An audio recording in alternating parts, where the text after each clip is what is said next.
राहुल गांधींच्या हाती असलेली संविधानाची प्रत लाल रंगाचीच का?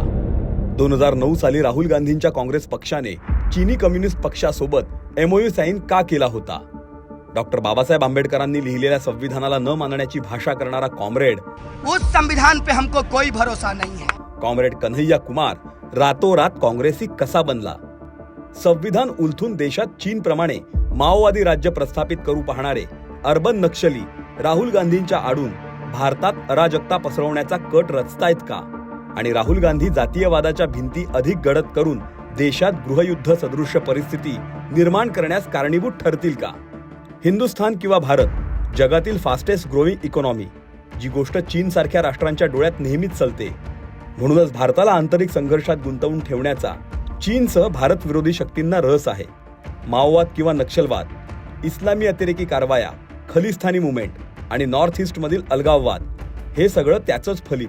तुम्ही नीट विचार केल्यास एक गोष्ट सहज ध्यानात येईल की 2014 पासून नक्षलवाद देशासह महाराष्ट्रातून हद्दपार होऊ लागलाय. मणिपूरमधील संघर्षाचा अपवाद वगळल्यास बाकी नॉर्थ ईस्टमध्ये बऱ्यापैकी शांतता नांदतीये.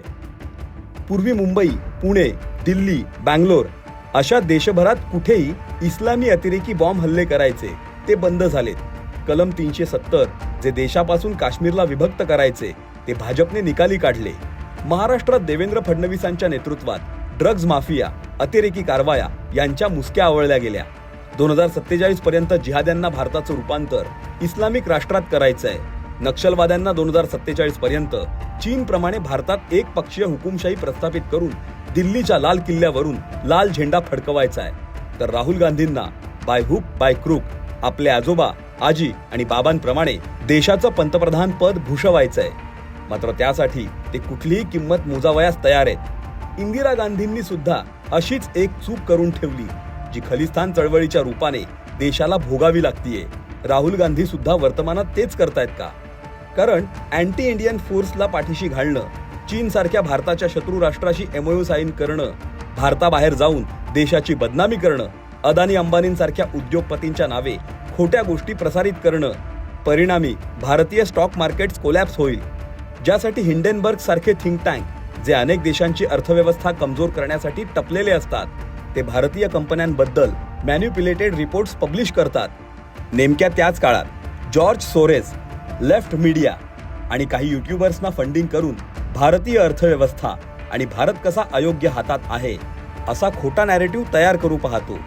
परंतु इतकं सगळं करूनही पंतप्रधान नरेंद्र मोदीजींच्या रूपाने सलग तिसऱ्यांदा देशाला स्थिर सरकार लाभतं. म्हणूनच आपले सगळे प्रयत्न फसले हे लक्षात येताच अर्बन नक्षल्यांच्या नादाला लागून राहुल गांधींनी देशातील जात व्यवस्था घट्ट करून एका समाजाला दुसऱ्या समाजाविरुद्ध उभं करण्याचं षडयंत्र रचलं. पटेल आरक्षण आंदोलनाच्या निमित्ताने मोदींना गुजरातमध्ये त्रास देण्याचा भूतकाळात प्रयत्न झाला होता. अगदी त्याचप्रमाणे महाराष्ट्रात देवेंद्रजींना देखील टार्गेट केलं जातंय.